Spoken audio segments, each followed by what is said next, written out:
If you're black, this message is for you, but they don't want you to hear it.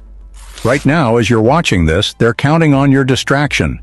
They want you to be too tired, too stressed, too entertained. Because if you ever stopped scrolling long enough to look behind the curtain, you'd see the truth they've buried for centuries. While you binge Netflix, they erase your ancestors. While you argue about celebrities, they rewrite your history books. While you chase trends, they ensure you never ask real questions, and the scariest part is, you were never supposed to wake up. This video might get deleted, shadow banned, flagged, or buried in silence. But if you see it, watch until the end. It could wake you up. Because once you know what's happening, there's no going back. They don't need to kill your body anymore. They kill your focus. They don't need to chain your hands. They chain your mind. The real war isn't with guns anymore. It's with your attention. This is psychological warfare, a spiritual ambush, a silent system that is built to keep you scrolling while your story is stolen. And if you don't wake up now, you may never get the chance, so listen closely. This isn't a conspiracy, it's a coded message for the chosen. And if you're watching, you're. During the days of our ancestors, they used whips. Today, they have Wi-Fi. They don't need overseers, they have algorithms. Welcome to the digital plantation and a new kind of slavery, where the chains are invisible, but the control is absolute. We wake up and reach for the screen before we brush our teeth. We scroll for hours, laughing, liking, and sharing, but never building, never healing, never questioning. This is intentional. Because the war isn't on your body anymore, it's to your attention. The black mind is the most powerful force on this planet, but if they can distract it, weaken it, and own it, they never have to fear it. Let's talk about facts. Black teens spend 7 to 10 hours per day consuming media, more than any other group.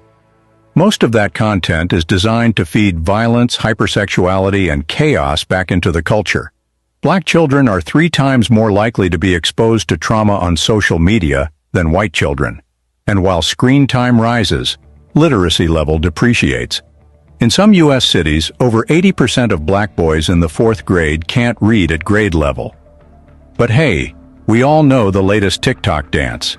We'll watch a video of black girls twerking, but ignore a flyer about black girls going missing. We'll debate Will Smith versus Chris Rock, but not say a word about policies destroying black communities from the inside out. They flood our feeds with nonsense, drama, distractions, false idols, and fake goals. Why? Because if you're entertained, you won't be educated. And if you're not educated, you can be controlled. Every swipe, every click, every second you spend with this system is data, and that data is used for psychological warfare. They study us. They learn what makes us laugh, cry, rage, and lust. Then they serve it back to us in infinite scroll form to keep us stuck in a cycle. And while we're being fed lies, they're replacing us. AI is stealing jobs that once gave black people a path out of poverty. But who's training black kids in tech? Who's giving them access to own the future? They tell you to become a rapper, not a coder. They reward ignorance with virality, and they shadow ban intelligence with silence. This isn't out of the blue. It's a digital form of population control. Because they know, if we ever stop chasing clout, if we ever stop glorifying trauma, if we ever unplug from this circus and look inward, we will remember who we are. And once we do that, the system collapses. See, you're not just being distracted, you're being drugged, mentally, emotionally, and spiritually. Your entire feed is designed to keep you numb. Because if you were ever fully conscious, you'd be dangerous. You'd be unstoppable. So ask yourself, why is foolishness always trending, but our liberation never is? Why is your phone filled with filters, but your mind left unfiltered? And why are we being fed everything but the truth? Here's what you need to know. They want your mind, because once they have that, they have everything. So the question is, are you still scrolling, or are you finally seeing? They want you to forget who you are, because if you knew, you'd be unstoppable. So they buried your past, not just under dirt, but under lies. not just in chains, but in classrooms. And not just by guns, but by silence. From the moment you enter school, you're told your story starts with chains, that you were nothing before slavery, that your ancestors were savages, and Africa was dark, uncivilized, and primitive. But here's what they don't teach you.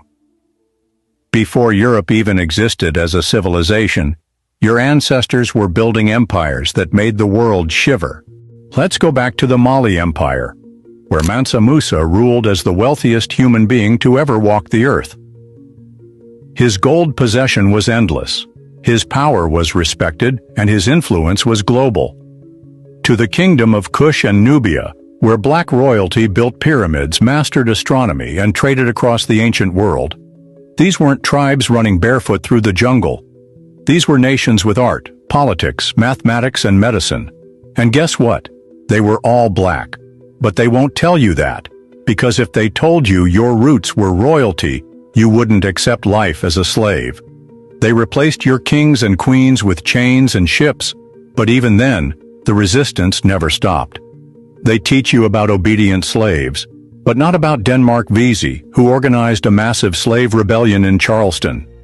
Not about Nat Turner, who sparked terror in slave owners by refusing to be silent. Not about Queen Nzinga, who led armies against the Portuguese for decades, refusing to kneel to colonizers. They don't want you to know about Robert F. Williams, who trained black communities to defend themselves with arms before the Black Panthers. Why? Because they want you to be passive, not powerful. And even after slavery ended, the genocide continued quietly, methodically, and deliberately. Did they tell you about Tulsa, Oklahoma, in 1921? A thriving black city that was called Black Wall Street. Doctors, lawyers, business owners, and families were burned to the ground by angry white mobs, aided by the government. Over 300 black men, women, and children were murdered. No justice, and Tulsa wasn't alone. There was the Colfax Massacre in Louisiana, where over 100 black men were slaughtered in cold blood for trying to vote. Rosewood, a prosperous black town in Florida that was wiped off the map in 1923. Ocoee, Election Day, 1920. Black voters were killed and driven from their homes. East Street, Louis, 1917. When hundreds of black workers were murdered in a racial cleansing. These weren't riots, these were massacres, these were acts of war against black progress. But if they taught you that, you might start asking questions. You might start demanding reparations. You might start organizing so they stay silent. But it doesn't end with murder. They've even stolen our ideas. Black inventors gave the world the traffic light, blood transfusion technology, the gas mask, the elevator system, the home security system, amongst many other innovative technological solutions. But how often are they mentioned? George Washington Carver created hundreds of plant-based products that helped transform agriculture. Benjamin Banneker helped map out Washington, D.C., and Dr. Patricia Bath revolutionized eye surgery. But their names have been scrubbed from the spotlight. They let you believe black genius is rare when it's been suppressed all along. And let's not forget spiritual knowledge, from the Dogon people who mapped star systems without telescopes, to the ancient Kemetic sciences that shaped Greek philosophy, to African drumming patterns that gave birth to jazz, blues, hip-hop, and rock.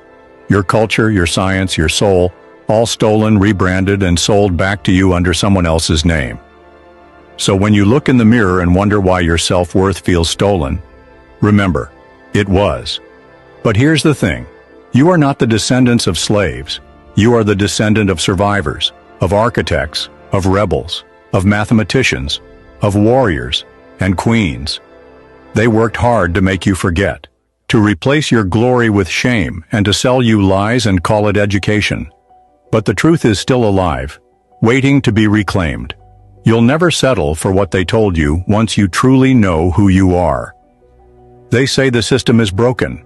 It just needs fixing. The system isn't broken. The truth is, it's working exactly as it was designed. From the moment black bodies were dragged into this country, everything from education to economics to policing was designed to control, contain, and crush black life. They put our children in buildings with no funding, no counselors, no updated books, no hope. But they do have metal detectors. They do have security guards. They do have cops in the hallways. From the age of 5, black children, especially males, are more likely to be suspended, expelled, or labeled as aggressive.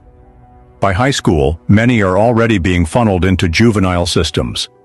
In some districts, there are more police officers in schools than teachers. That's not education. That's pre-incarceration. It's not an accident. It's a pipeline, from the classroom to the cell block, and it's paved with racism, poverty, and silence.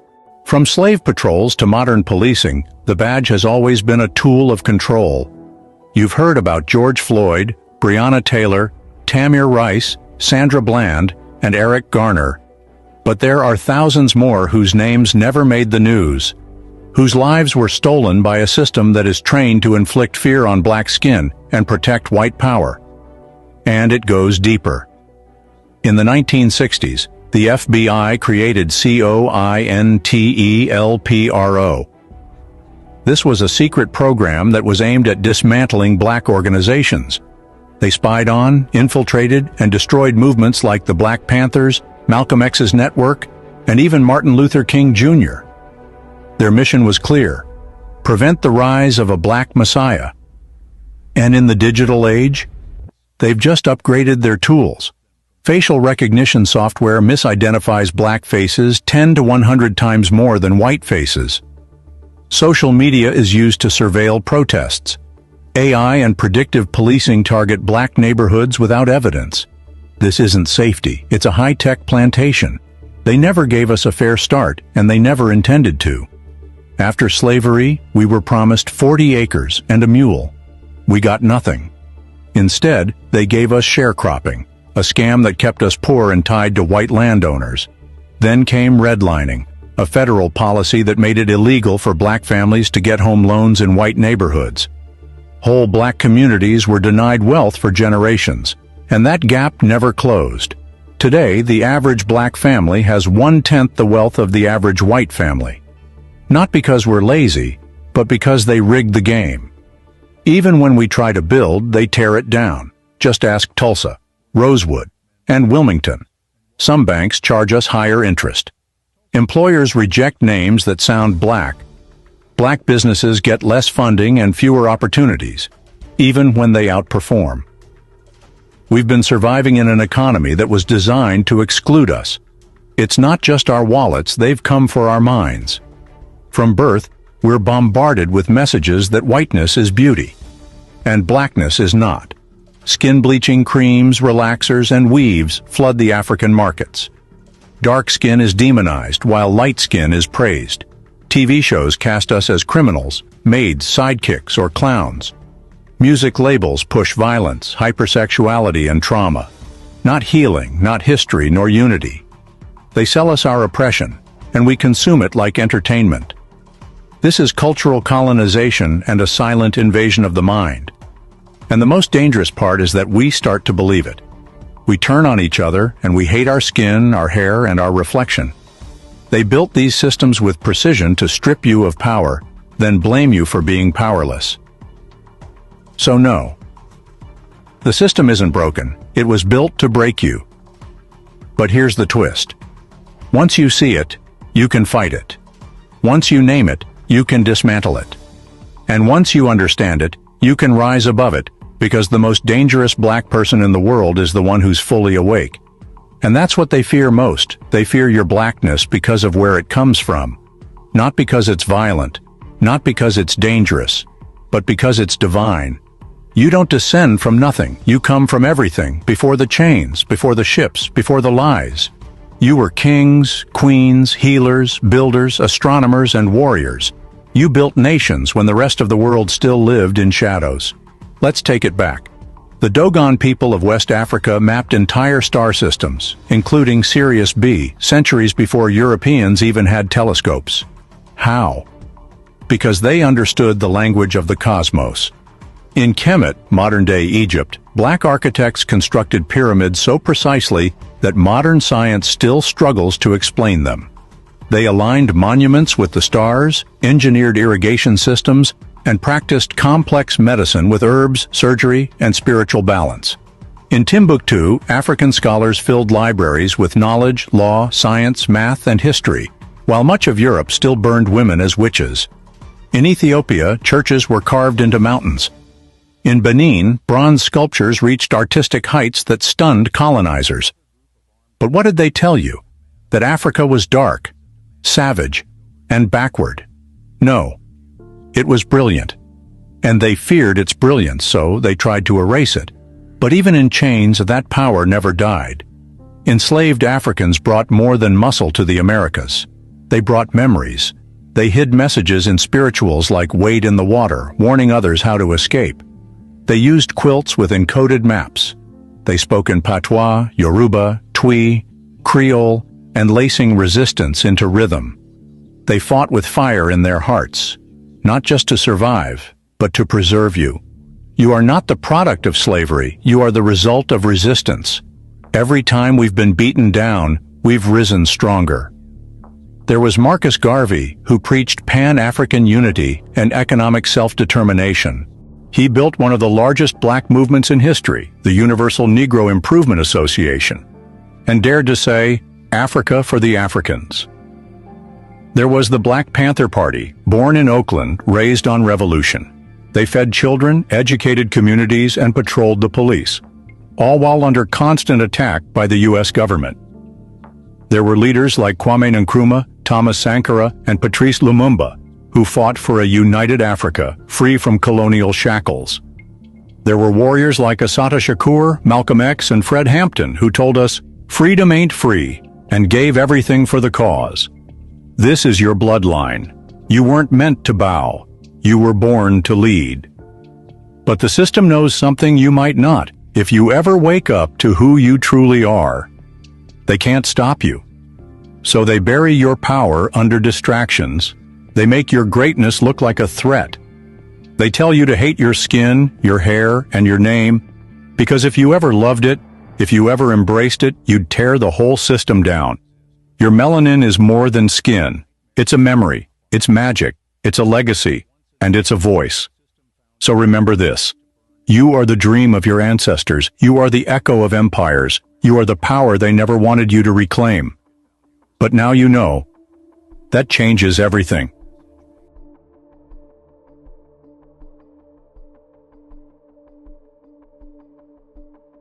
Above slavery, the greatest trick ever pulled on the black community was division. Not with chains you can see, but psychological ones. Invisible ropes wrapped around pride, color, class, and culture. Colorism, classism, and tribalism were weapons they planted within us to keep us from ever standing together. It starts with colorism, a poison passed down from plantations. Light skin versus dark skin. Good hair versus nappy hair. As if your resemblance to whiteness somehow makes you better. This mindset wasn't programmed in us at birth. Colonial masters taught us to hate ourselves by ranking our worth on a color scale. They told us lighter meant cleaner, smarter, and safer. And that lie still lingers in our music, our movies, our dating choices, even our job interviews. But remember this, all black is beautiful. Light, dark, mixed, melanin-rich. We are one people. Then comes classism. They whisper, "You made it. You're different." And suddenly the black man with a suit avoids the brother in the hoodie. The sister in the boardroom looks down on the girl working 2 jobs. But success should unite us, not divide us. Just because you escaped the trap doesn't mean the trap isn't still real. Individual success doesn't free the collective. They give a few of us crumbs so we won't burn the bakery. Then there's tribalism. African versus African American. Caribbean versus continental. Nigerian versus Ghanaian. They pit our cultures against each other like crabs in a barrel. We laugh at accents, we mock traditions, we argue over who suffered more, instead of realizing we've all been targeted. Same system, different continents, same pain. Colonial powers drew lines through Africa, slavers shipped us across oceans, but their biggest success was convincing us that we're not one people.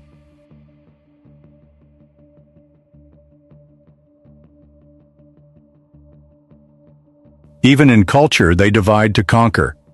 The media pumps out images of gangsters, drug dealers, hypersexualized women, and black-on-black violence over and over. But where are the engineers, the healers and the revolutionaries? They hide those stories and amplify destruction. Why? Because a divided black mind is easy to manipulate. They celebrate artists who push greed, violence, and lust, but silence those who speak of unity, knowledge, and truth. Have you ever wondered why they banned Marcus Garvey but celebrated rappers with million-dollar chains? Think about it for a bit. Hopefully, you should be seeing a clearer picture by now. Our economy is also divided. We question black businesses more than we question corporations. We demand discounts on our own, but pay full price to those who never valued us. We doubt black leaders, ridicule movements, and argue about who's real, while the enemy watches and laughs. It's all part of the plan. To keep us busy fighting each other, so we never fight the system. That's how the oppressor survives, by planting distrust in every corner of the black experience. The truth is, you are not each other's enemy. The real enemy is the system that made you think so. The only thing more powerful than a conscious black person is a united black people. So stop looking at your brother with a side eye. Stop mocking your sister's journey, and stop feeding the system the division it craves. Because once we link arms across skin tones, classes, flags, and borders, we become unstoppable. And that's the day they fear the most. Waking up is not a moment. It's a mission. It's not enough to know the truth. You have to live it, build with it, and spread it.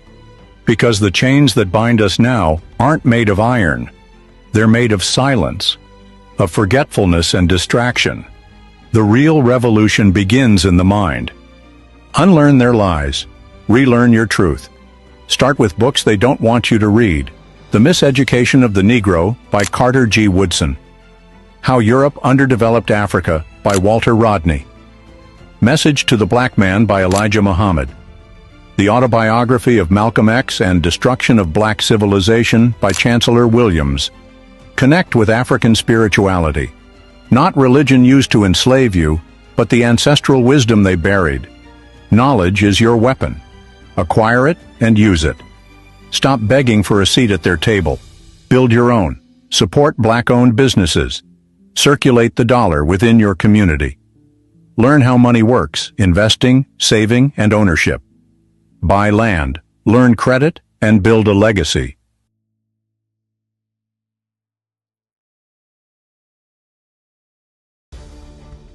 Every dollar you spend is a vote. Are you voting for your freedom or your oppressor? No one is coming to save us, but we can save each other. Mentor the youth, protect our women, guide the next generation. Restore our culture through music, language, tradition, and family. Create safe spaces where we can heal, learn, and grow. Rebuild the village, because without community, we are exposed. Don't live just for now. Live for what comes after you. What are you leaving behind? What will your children inherit? Trauma or transformation? Legacy isn't just money. It's a mindset. It's history. It's a system. It's freedom passed down like family recipes. You are not here just to survive. You're here to build for the next 100 years. Don't just scroll, speak. Don't just consume, create. Don't just watch, challenge. They use the internet to distract us. We must use it to awaken us. Start a podcast, launch a blog, share black truths, expose lies, educate others. And when you see the truth, amplify it. Every post matters. Every share is a spark. This isn't about going viral. It's about going eternal. Because in the end, waking up isn't the finish line. It's the beginning. The beginning of building a future they said we'd never reach. A future where black minds are free, black families are strong, and black children never have to search for their identity again. So ask yourself, are you just awake? Or are you building something worth waking up for? You were never meant to see this video, not in the algorithm, but here you are, watching to the end. That's divine, and it's only the first step. You can scroll past it. Act like you never heard this. Pretend you didn't feel something shift inside you, or Pause, breathe, say enough is enough, because this system is built on your silence and profits from your pain. But the moment you remember who you are, it begins to fall apart. They tried to bury us, but they didn't know. We were seeds,